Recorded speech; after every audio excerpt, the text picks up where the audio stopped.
ineludível códice de conduta nas almas, ativo e prestativo, cujas orientações podem até se silenciar diante da renitência do vivente em sua disposição e apego aos interesses imediatistas. Entre parênteses, paixões.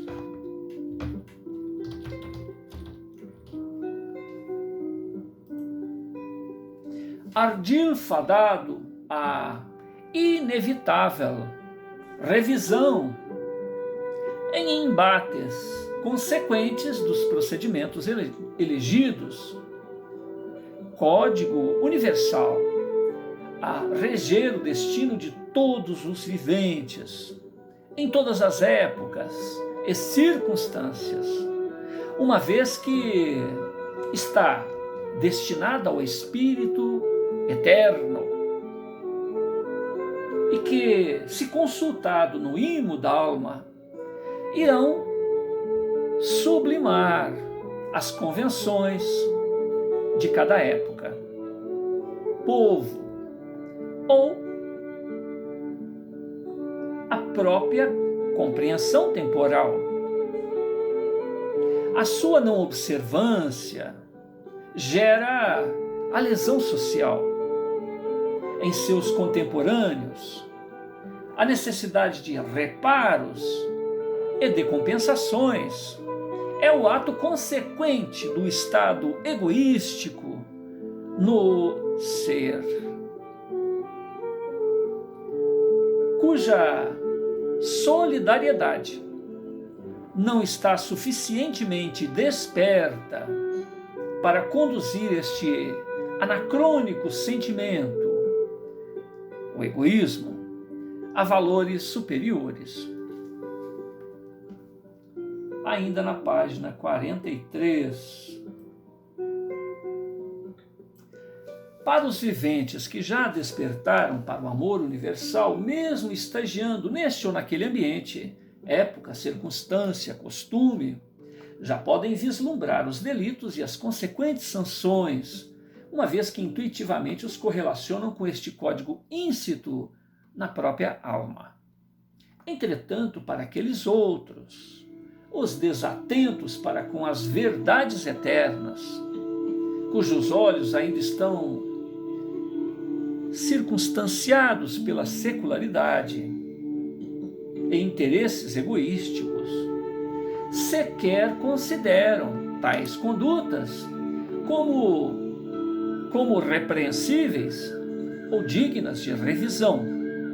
Ou seja, aquele que fere ou que injuria não se apieda e não se assenta na posição do ferido,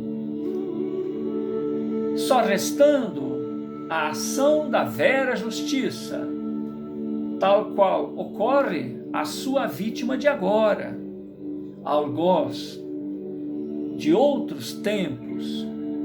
A divina providência, em suas ineludíveis e autoexequíveis leis,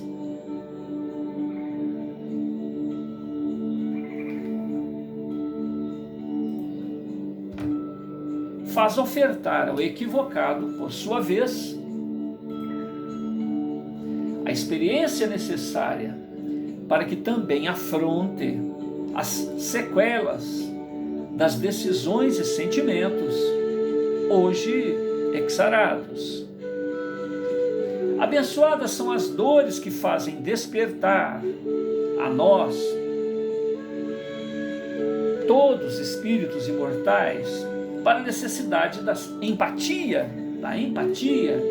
e solidariedade.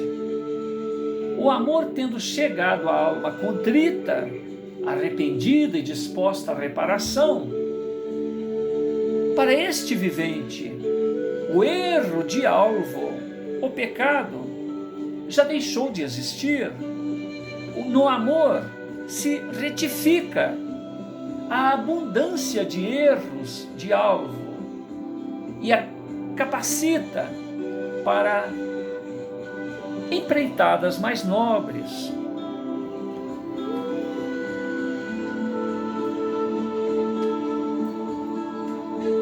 Crustácia, Diná e Dona Felina estão admiradas e atentas.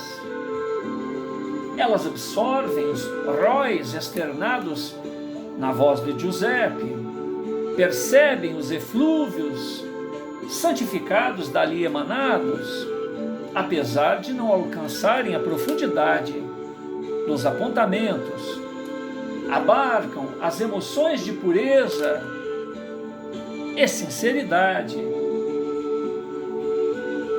nas orientações seguras.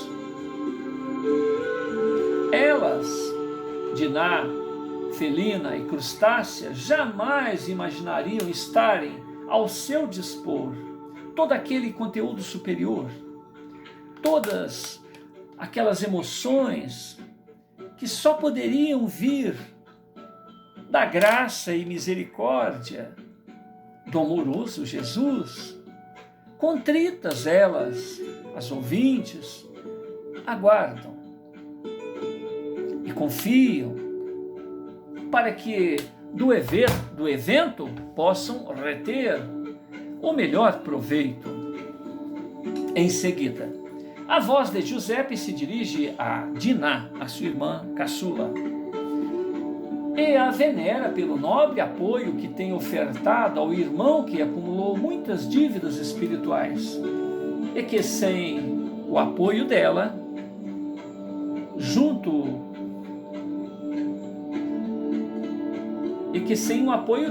certamente ele, Giuseppe, teria muitas dificuldades em executar as tarefas que assumiu junto ao coração de Jesus. Página 44. Depois, a voz de Giuseppe se dirige à senhora Felina, a mãe dos jovens, a enaltecendo pela nova postura assumida diante da vida.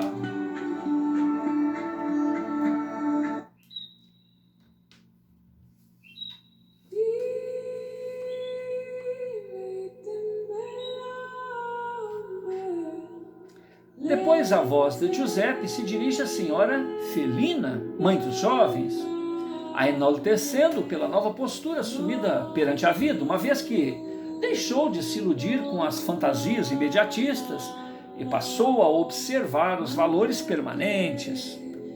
Ele afirma a ela, Dona Felina, que deve manter o seu nobre coração envolvida nos compromissos maternos e dar maior atenção à família, buscando observar melhor os fenômenos que envolvem o seu filho, referindo-se ao Giuseppe, tão mal compreendido até aquele momento, pois que daquelas observações ela iria colher excelentes lições de vida. Ele diz ainda que Giuseppe ainda lhe trará muitas alegrias. E finalmente diz que a sua vida, a vida da senhora Felina, foi prolongada, uma vez que era para ela ter morrido quando Ramon e os demais rebelados invadiram a propriedade da família, mas que a providência divina achou por bem mantê-la na terra. Ela foi salva no último instante, que ela, Dona Felina, deve aproveitar o ensejo e secundar Giuseppe na tarefa que o filho ainda tem a desempenhar junto àquela comunidade. Giuseppe, em seguida, se dirige a Crustácia, a mucama, a cozinheira da família. Seu semblante assume as características, o tom de voz e as maneiras de Ramon. Em olhar reverente e terno, ele diz a mucama: Yami, minha mãe, a sua bênção vos peço. Este momento é de júbilo. e não de lamentos. Iaiá, querida mãe, a imortalidade nos brinda com recursos e encontros azados como este.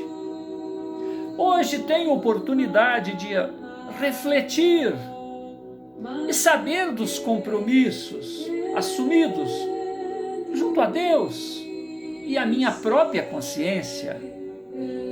A misericórdia divina nos permite protagonizar a melhoria íntima e as mudanças significativas no meio em que vivemos. Seu nobre coração bem sabe que eu não morri. Estou mais vivo que antes e na posse de recursos que os limites do corpo não alcançam. Não chore. Seu útero e o seu afetuoso coração me permitiram aí estar nesta época de injustiças e muitas dores. Posteriormente você entenderá as razões de nossa longa separação e da maneira cruel do ocorrido. Você nunca se ausentou do meu coração, embora o desejo permanente do seu afetuoso abraço. Tuas mudas preces sempre me alcançaram, me fortalecendo na certeza de que ainda a reencontraria antes mesmo que a fatalidade da morte nos alcançasse. Aí no corpo eu pensava, onde está meu pai? E aquela santa sem pecado que me deu a oportunidade da vida?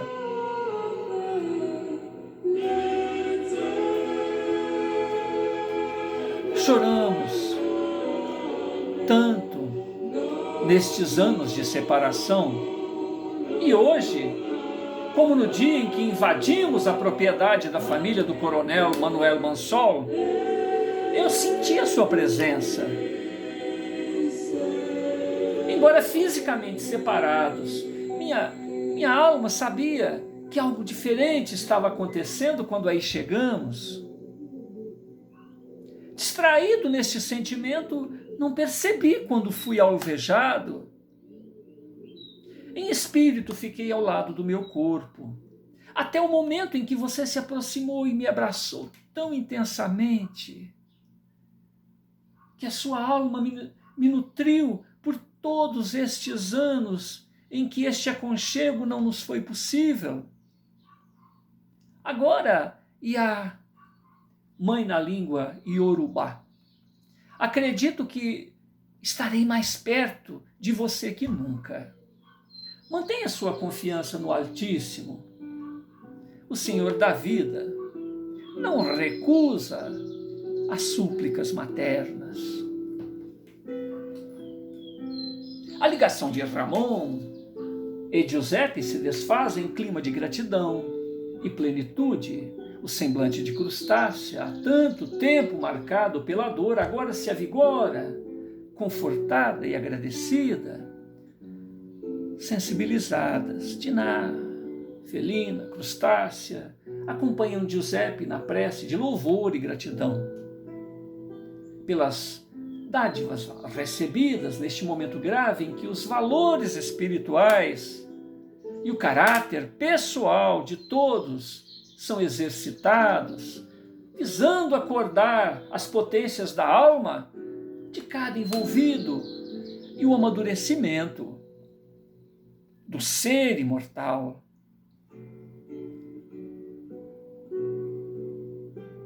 Que são estagiando no corpo perecível em que ainda estão. Página 45. Fernando Ortiz Fernandes, Havana, Cuba, 1881 a 1969, afirmou que o homem não pode resistir impassível ao influxo e refluxo do mar da vida pela única atitude de seu livre-arbítrio, tais quais as divindades que caminham sobre as ondas, sem submergir, pelo império, ou seja, pelo amparo de sua vontade sobrenatural. Ortiz afiança que para se chegar à praia, o vivente sempre estará sujeito às suas faculdades natatórias, submisso às distâncias da margem, vinculado às forças das ondas e, sobretudo, afeito à sua vontade de nadar. Ortiz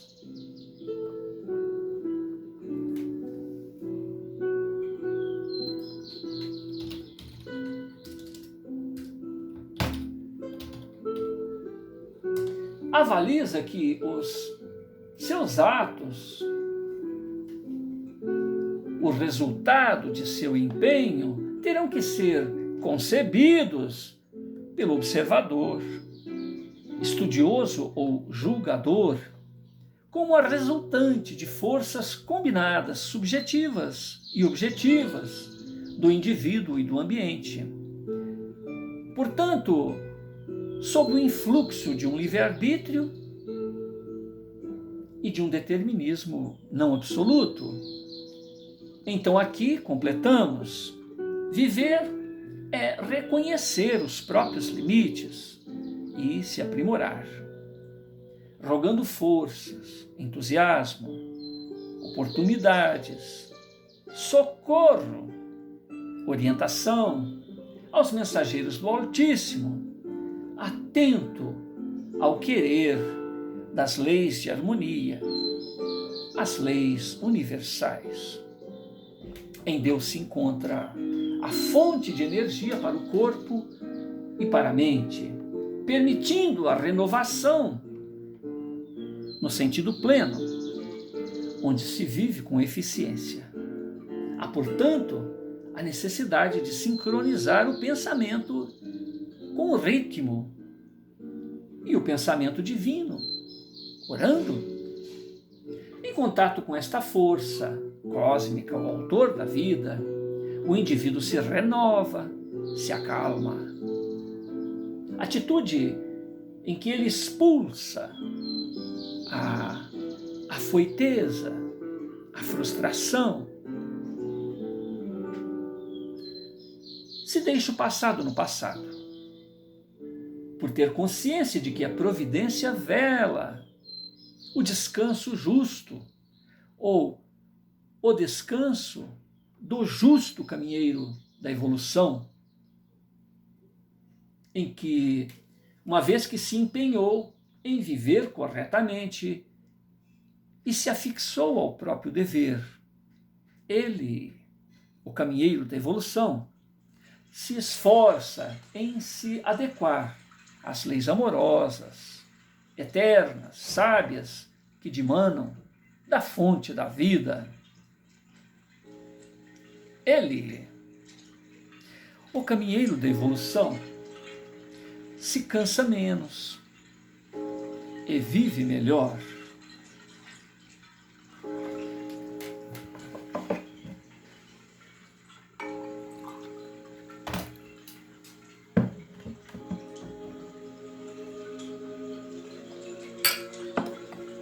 Ele, o caminheiro da evolução, descobre no exercício do amor que amar se aprende amando, e no mais das vezes em gratidão pelo amor já recebido, até que, por sua vez, alce o amor incondicional. Ele, o caminheiro da evolução, se reconhece irmão.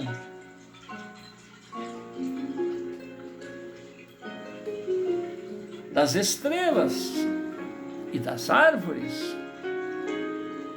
Ele, o caminheiro da evolução, vai se importar e se solidarizar. Ele, o caminheiro da evolução, percebe que o universo e a Terra, esta escola dos seres, cumprem o seu desiderato de livrar o cidadão cósmico dos grilhões do passado e o levará a atuar em nova sintonia, em nova realidade, de maneira plena, saudável, abundante, limitada,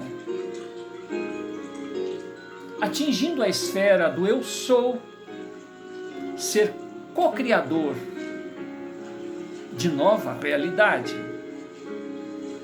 manifestando na matéria os próprios sonhos e ideais projetados nos planos mentais e etéreos, os ideais de harmonia, prosperidade e felicidade.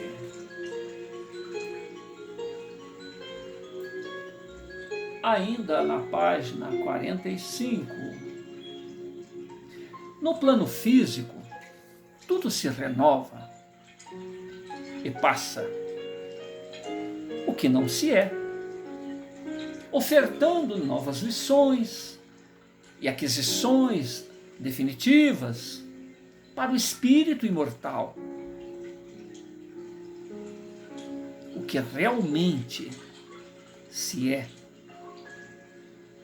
Nas lições de amor do Cordeiro de Deus, iremos anexar a interiorização, ser especialista de nós mesmos, o conhecimento, participar das mudanças que ocorrem ao redor e a sabedoria, reconhecer que em tudo há ordem. Quando os deveres se difundem, quando os valores se difundem, conflitos e diferenças diminuem. Iluminar-se é atingir a consciência de Deus, com D minúsculo, de Deus Criador. A consciência de que anteriormente ao corpo físico ocorre todo um planejamento celestial. Na confiança da imortalidade, o estresse e o terror desaparecem. O amor se torna indispensável. A consciência de que os irmãos de vanguarda nos velam, entusiasmam e promovem reencontros para que desenganos se tornem afinidades, aconchegos. Vencer no amor é vencer no melhor. Afinal, o nome cósmico do Cristo é amor. Amor. Amor.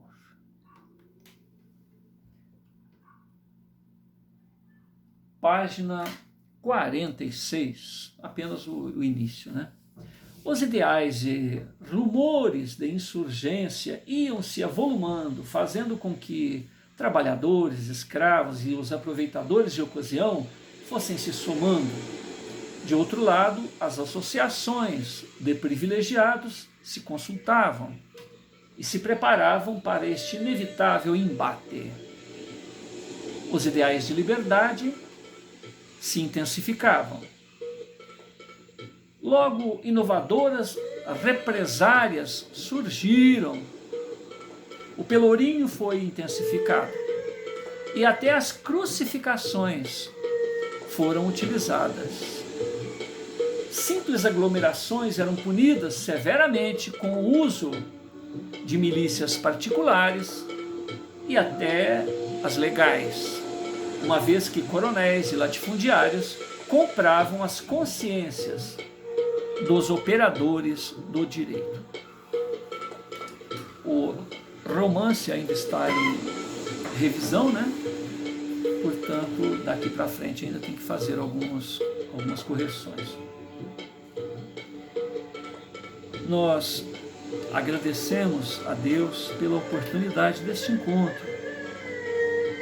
Mais do que o material que aqui foi apresentado e será reapresentado em outras oportunidades, em novas leituras, em novos desdobramentos, é a oportunidade de sentir essa vibração fantástica. Nós vivemos hoje, em novembro de 2020, um momento grave, um momento de formação de um comando mundial,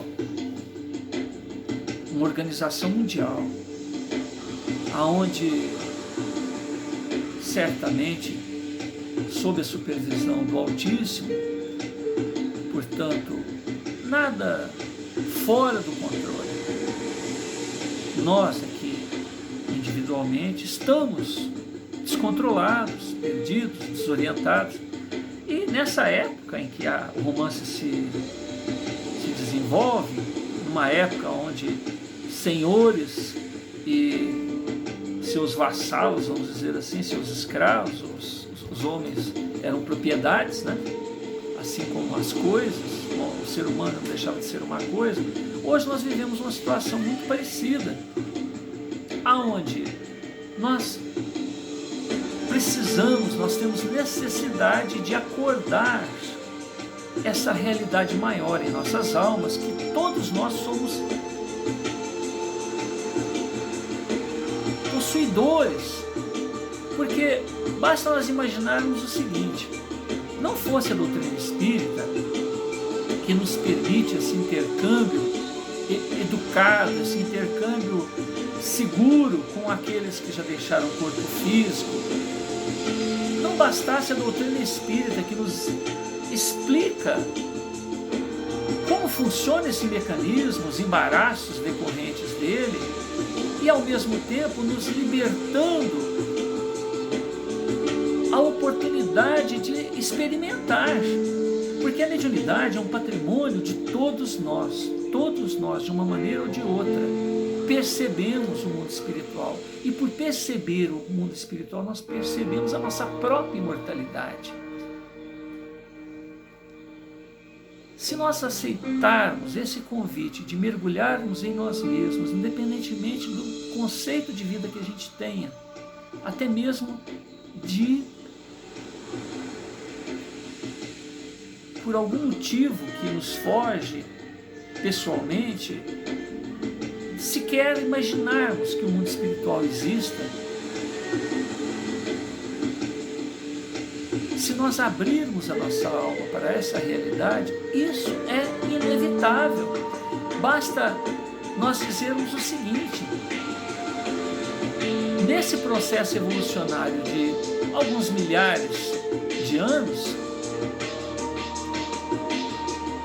nós já passamos por tudo isso. Existe uma realidade permanente em nós, que é sermos imortais, estando no corpo ou fora dele.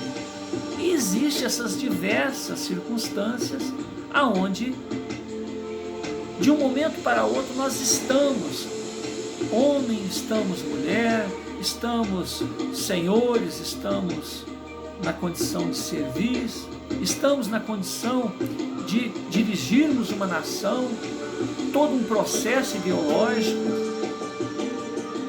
Basta lembrar esses irmãos que buscam destruir